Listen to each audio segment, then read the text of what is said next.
Dios los bendiga, hermanos que nos escuchan a través de este medio. Vamos a seguir con este estudio que estamos llevando sistemáticamente acerca de la carta a los romanos por autoría del Espíritu Santo a través de Pablo. Y vamos a estar viendo el Espíritu Santo, que el Espíritu Santo garantiza nuestra gloria. ¿Sí? Es la segunda parte de lo que hemos estado viendo y es acerca de los gemidos indecibles por la gloria. De los versículos 19, si no mal recuerdo. Ahorita les digo, sí, de los versículos 19 al 27. Vamos a leerlos ahí en sus Biblias. Eh, estos versículos que incluyen en este tema. Dice la palabra de Dios: la creación aguarda con ansiedad la revelación de los hijos de Dios, pues fue sometida a la frustración, no por su propia voluntad, sino por la del que así lo dispuso. Pero queda la firme esperanza de que la creación misma de ser liberada de la corrupción que la esclaviza, para así alcanzar la gloriosa libertad de los hijos de Dios. Sabemos que toda la creación todavía gime a una como si tuviera dolores de parto. Y no solo ella, sino también nosotros mismos, que tenemos las primicias del Espíritu, gemimos interiormente, mientras aguardamos nuestra adopción como hijos, es decir, la redención de nuestro cuerpo. Porque en esa esperanza fuimos salvados. Pero esperar lo que ya se ve no es esperanza. ¿Quién espera lo que ya ve? Pero si esperamos lo que todavía no vemos, en la esperanza mostramos nuestra constancia. Asimismo, en nuestra debilidad el Espíritu acude a ayudarnos. No sabemos qué pedir, pero el Espíritu mismo intercede por nosotros con gemidos que no pueden expresarse con palabras. Y Dios, que examina los corazones, sabe cuál es la intención del Espíritu, porque el Espíritu intercede por los creyentes conforme a la voluntad de Dios. Eh, en, este, en este tema, bueno, hemos visto en las semanas anteriores, en la primera parte, acerca del ministerio del Espíritu Santo en cuanto a nuestra gloria. Eh, hemos visto esta incomparable ganancia de gloria en los versículos 17 y 18, si no mal recuerdo, sí, los versículos 17 y 18. Cómo es que nuestra gloria no es comparable a los sufrimientos que hay aquí, que es mucho mayor, es mucho más grande la ganancia que tenemos. Y vimos algunos aspectos como que somos los herederos de la gloria, vimos cuál es la fuente, quién nos da esa gloria, vimos el alcance, qué tanto vamos a obtener y cómo probamos que esto es así. Y hemos visto durante este estudio, sobre todo en este capítulo número 8, acerca del ministerio del Espíritu Santo. Primero vimos cómo el Espíritu Santo asegura nuestra condición como creyentes de que no vamos a ser condenados. Usted lo puede leer desde el versículo número 1. Y el enfoque en los versículos del 17 al 30 es que el Espíritu Santo nos da plena seguridad y de garantía, plena seguridad y garantía en cuanto a nuestra gloria futura. En el capítulo, eh, en este capítulo 8, pero en el tema pasado que veíamos, que ahorita damos un poquito de repaso, vimos estas ganancias incomparables que poseemos ya como herederos de Dios, puesto que somos hijos de Dios, dice la Escritura. Y esto porque así lo ha querido Él, son las promesas que Él nos ha dado. Y en este tema del 19 al 27, en estos versículos, vamos a ver la anticipación de esta gloria, es decir, lo que hay antes de esta gloria que vamos a obtener en algún momento. Primero con los gemidos de la creación, los gemidos de la creación de los versículos 19 al 22, en los gemidos de los creyentes del 23 al 25 y los gemidos del Espíritu Santo mismo. ¿Qué es un gemido? Un gemido, vamos a dar la definición. Un gemido es una expresión audible de angustia, por lo general, debido a un dolor físico, debido a un dolor emocional, debido a un dolor espiritual, pero es una expresión audible de angustia a causa de cualquier tipo de dolor de los que he mencionado. Y estos gemidos es un lamento profundo. Estos gemidos específicos de los que habla Romanos 8, 19 al 27, son un lamento profundo por una condición que es realmente dolorosa, que es insatisfactoria, que es deplorable, nuestra condición de pecado. Y es un clamor para pedir liberación de esta experiencia no grata. Algunos lo llaman inclusive una experiencia torturante porque es una experiencia bastante difícil estar en esta tierra, ¿no? Pero vamos a empezar con los gemidos de la creación. Del versículos 19 al 22 dicen: porque el anhelo ardiente de la creación es el aguardar la manifestación de los hijos de Dios. Porque la creación fue sujetada a vanidad, no por su propia voluntad, sino por causa del que la sujetó en esperanza. Porque también la creación misma será libertada de la esclavitud de corrupción a la libertad gloriosa de los hijos de Dios. Porque sabemos que toda la creación gime a una, y a una está con dolores de parto. Este primer gemido del que habla Romanos capítulo 8 en estos versículos corresponde al lamento personificado que proviene del universo creado, de lo que Dios hizo, tal como lo conocemos ahora, como existe en la actualidad, que está en una condición de corrupción que ocasionó la desobediencia del ser humano al inicio de la historia de nosotros, los seres humanos. Y utiliza la frase anhelo ardiente, que en griego es una sola palabra, que es una palabra muy vívida, que se refiere de forma literal a observar con la cabeza estirada, y sugiere también cuando uno se para de puntas, ¿sí? Como para ver algo, como para, decimos de pronto, echar el chisme, para ver qué pasa, con gran expectación. Y tiene un prefijo que es apo, que le añade a esta definición una idea de absorción, de concentración fija en lo que viene, en lo que se espera como tal. ¿Qué quiere decir esto? Que la creación se mantiene de puntas, se mantiene viendo, se mantiene observando con mucha concentración,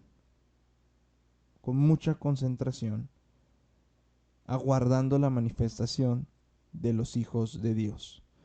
Los judíos estaban muy familiarizados con la promesa que Dios había hecho en cuanto a un mundo redimido, una creación renovada, eh, un nuevo un nuevo universo, un nuevo entorno como tal. Isaías precisamente predijo en Isaías 65, versículo 17, si me acompaña por favor, a Isaías capítulo 65, versículo 17.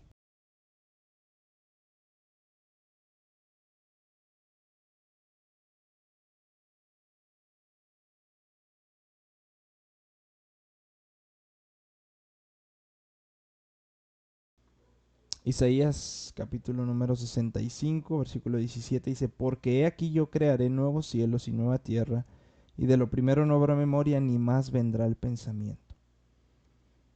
Esto es palabra de parte del Señor a través del profeta Isaías.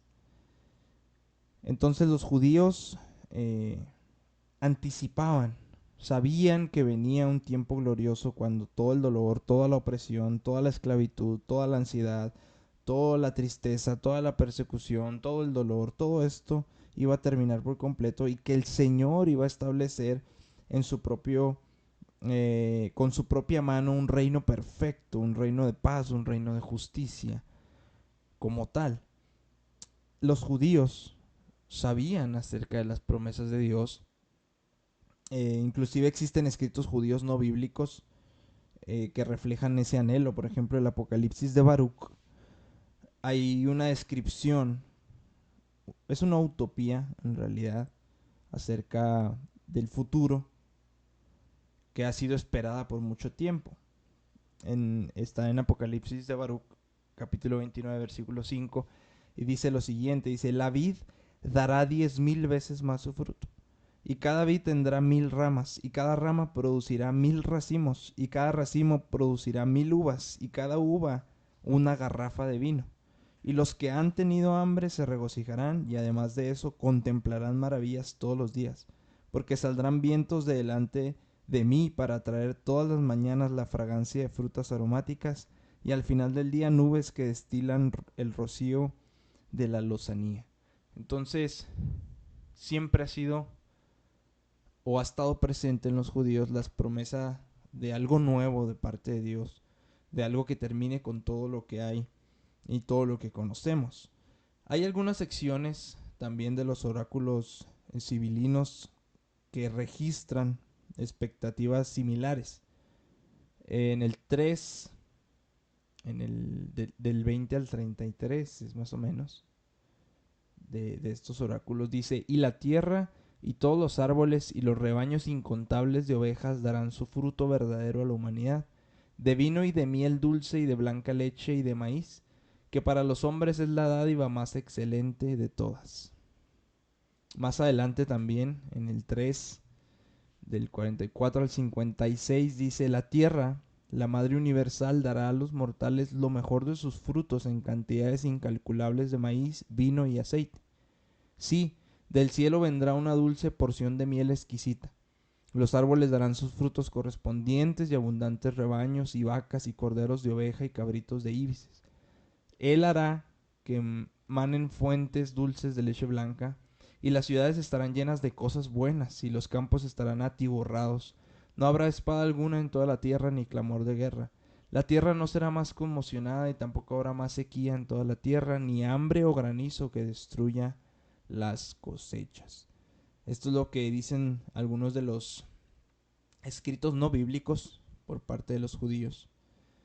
Pero en noción a lo que dice y a las promesas que el Señor mismo ha hecho en su palabra.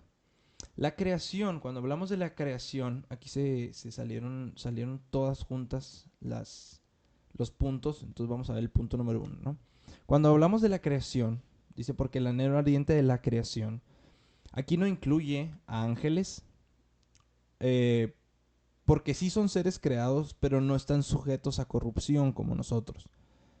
¿Sí? Tampoco incluye a Satanás y a los ángeles caídos, es decir, a los demonios, porque ellos no tienen ni siquiera el deseo de vivir en un estado de piedad, en un estado ausente de pecado, y saben además que ya han sido condenados, ya han sido sentenciados a un tormento eterno. Tampoco incluye a los creyentes, no están incluidos cuando hablamos de este término en el versículo 19 de Romanos capítulo 8. ¿Por qué? Porque los creyentes estamos mencionados en los versículos 23, 24 y 25. Estamos en una sección aparte, ¿sí? Y tampoco se refiere a los incrédulos. La única parte a la que se refiere cuando habla de la creación es la parte no racional, ¿sí? Que incluye a los animales, que incluye a las plantas, todas las cosas inanimadas como los montes, los ríos, las planicies, los mares, los cuerpos celestes, todo esto es lo que incluye cuando habla de la creación. Y los judíos tenían precisamente familiaridad con esta clase de personificación de la naturaleza. Está en el punto número 2 ahí en su pantalla.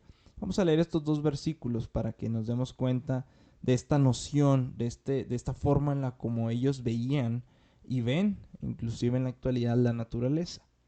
Isaías 35:1 dice, se alegrará en el desierto y la soledad, el yermo se gozará y florecerá como la rosa. Y más adelante en el 55:12 dice, los montes y los collados levantarán canción delante de vosotros, y todos los árboles del campo darán palmadas de aplauso. Entonces, cuando habla de la creación, que la creación gime, es algo común para el judío dar este tipo de personificación a la naturaleza. Y luego viene la palabra guardar. Dice que la creación tiene el anhelo ardiente de la creación, es el aguardar, ¿sí? Es el aguardar la manifestación de los hijos de Dios. Es una traducción de un verbo en griego que se refiere a esperar con gran anticipación y con ansia. Pero también se refiere a que a pesar de que hay esa ansiedad en la espera, que hay esa expectativa tan grande, se espera con paciencia. Y la forma en que está escrita en griego tiene otras connotaciones. Tiene connotaciones de apresto, de preparación, de persistencia, de constancia como tal, hasta que ocurre el acontecimiento que se está esperando que suceda. Entonces a esto se refiere cuando utilizamos o cuando utiliza aquí el Espíritu Santo a través de Pablo la palabra aguardar. Después viene la frase aguardar la manifestación. La manifestación también es una palabra, una sola palabra en griego, que se refiere a remover una cubierta, a descorrer un velo, a hacer una revelación. Es la palabra apocalipsis, que de esa palabra griega se deriva el nombre del último libro de la Biblia, Apocalipsis, que es el que tenemos en nuestras Biblias. Y el mundo, amados, no comprende quiénes somos los cristianos en realidad. En la primera carta de Juan, capítulo 3, versículo 1, si me acompaña, habla acerca de esta incomprensión que hay de parte del mundo a nosotros los creyentes. Primera de Juan, capítulo 3, versículo 1.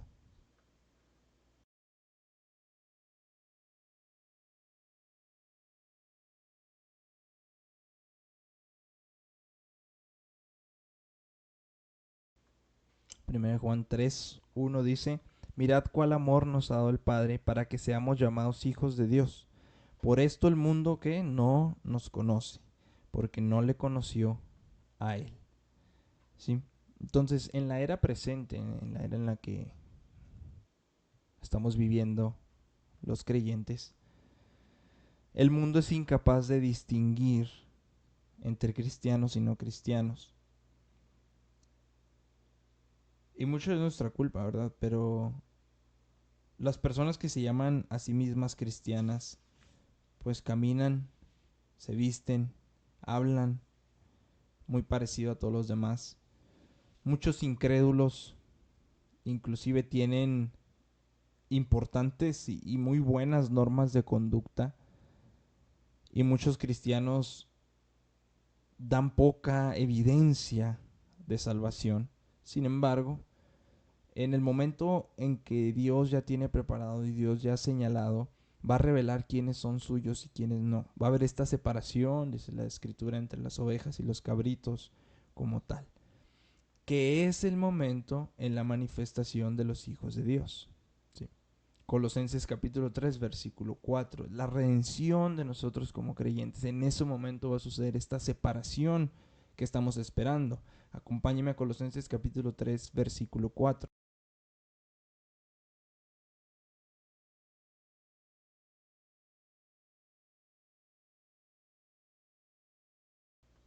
Colosenses 3, 4 dice: Cuando Cristo, vuestra vida, se manifieste, entonces vosotros también seréis manifestados con Él en gloria.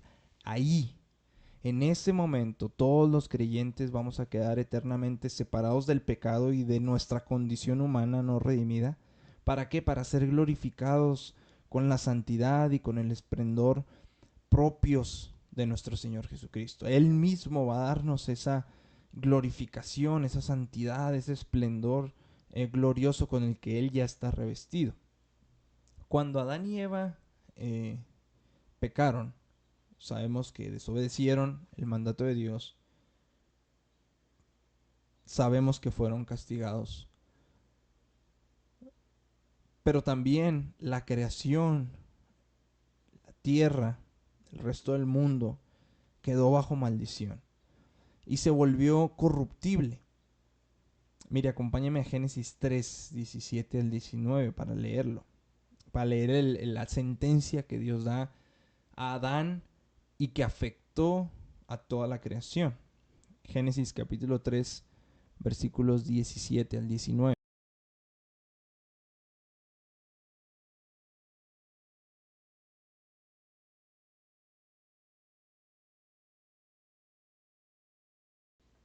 Dice la palabra del Señor: por cuanto obedeciste a la voz de tu mujer, le dice Dios a Adán, perdón, y comiste el árbol que te mandé diciendo, no comerás de él, maldita será la tierra por tu causa. Con dolor comerás de ella todos los días de tu vida. Si se da cuenta, primero maldijo a la tierra y luego ya es la consecuencia para Adán. Espinos y cardos te producirá y comerás plantas del campo. Con el sudor de tu rostro comerás el pan hasta que vuelvas a la tierra, porque de ella fuiste tomado, pues polvo eres y al polvo vas a volver, o al polvo volverás. Entonces, antes de la caída, esto significa que antes de la caída no existía ninguna clase de maleza o plantas venenosas, cardos, espinos, cualquier otra cosa que pudiera causar al hombre dificultad, miseria o daño, inclusive, porque cuando uno se espina, pues le causa daño. Pero después de la caída dice que la creación fue sujetada a vanidad. Y dice, no por su propia voluntad, dice aquí en Romanos capítulo número 8, sino por causa del que la sujetó. La palabra vanidad transmite un concepto de ser algo frustrado, algo que no tiene éxito, algo que es incapaz de alcanzar una meta o de cumplir un propósito como tal. Entonces, a causa del pecado del hombre, ninguna parte de la naturaleza existe ahora como Dios la creó en el original. Sí, cuando él terminó la creación y dijo que vio que todo era bueno en gran manera, ya no existe nada de eso. Ya no hay. Y el verbo que utiliza para la frase fue sujetada indica, por la forma en la que está construida esta palabra, indica que la naturaleza no se maldijo a sí misma, sino que alguien más, un tercero, algo o alguien más, maldijo, maldijo, que fue Dios, obviamente, ya lo sabemos, ya lo leímos. Entonces, procede el Espíritu Santo a revelarnos que la maldición sobre la naturaleza fue ejecutada por su creador.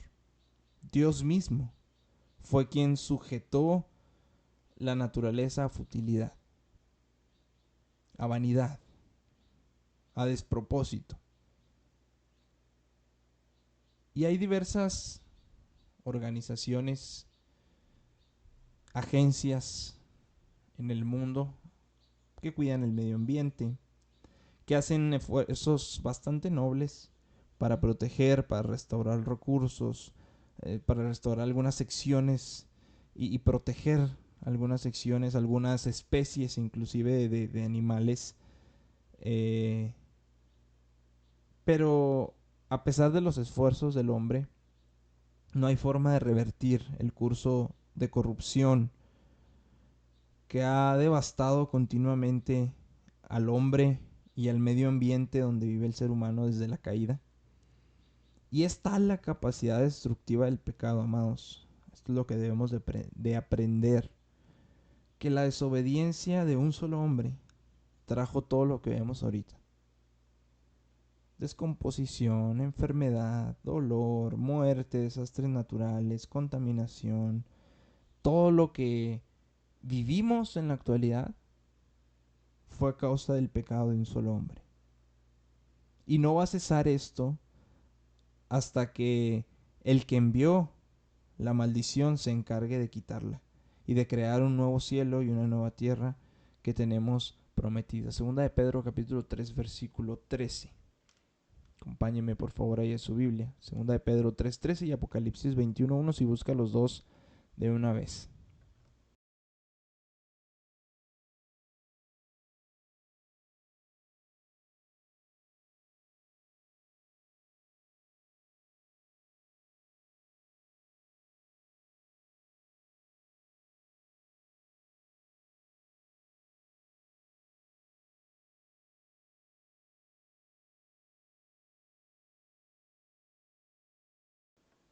Dice segunda de Pedro 3:13, pero según su promesa, nosotros esperamos un cielo nuevo y una tierra nueva en los que habita la justicia.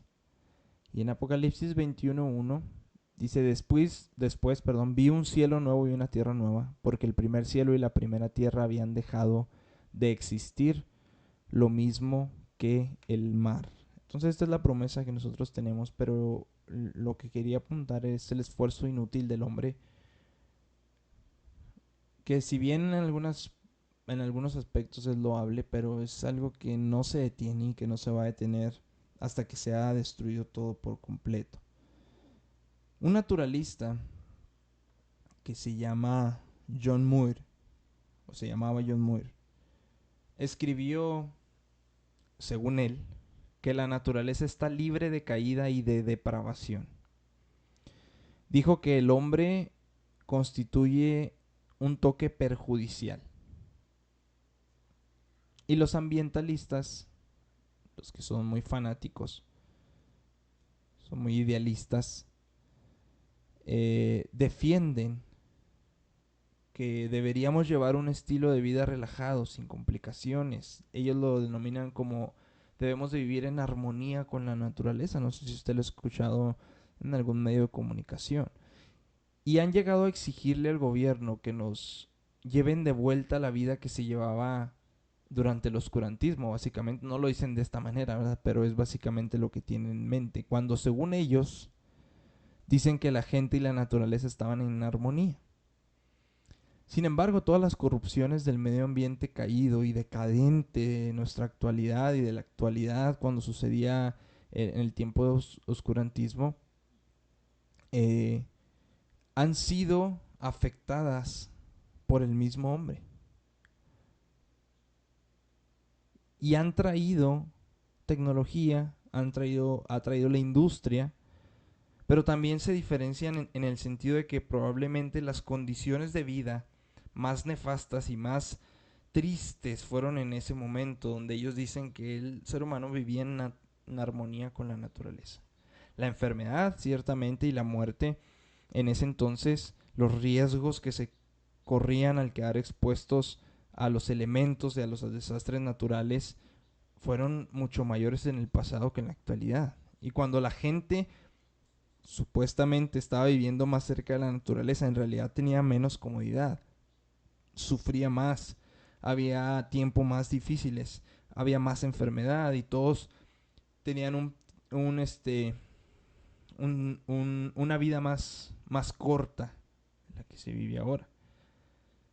La realidad es que es una utopía, porque este planeta no es un ente amistoso, es un ente violento, es un ente peligroso. Entonces es ridículo vivir en un mundo de fantasía, donde se piensa que la tierra no está bajo maldición, donde se piensa que todo es bueno, donde se piensa que lo más natural es hacerse uno con la naturaleza, ¿no? No hay vida cómoda, no hay vida sin molestias, no hay vida sin anomalías, no hay vida sin enfermedad. Es algo que así lo dispuso Dios como consecuencia del pecado del hombre. Así lo dispuso el Señor.